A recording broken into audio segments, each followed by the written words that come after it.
Yes, and nahihirapan akong makatulog. Maybe you can prescribe me some meds? I can give you something that might help you.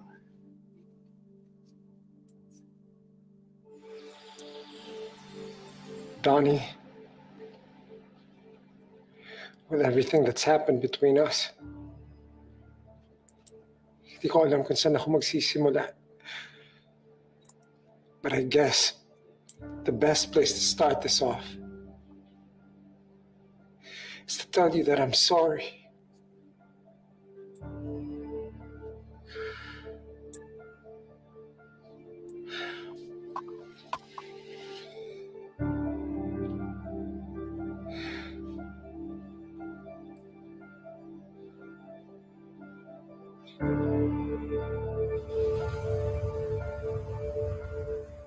Sorry na late kami. Kanina ka pa ba? Alam yan. I'm just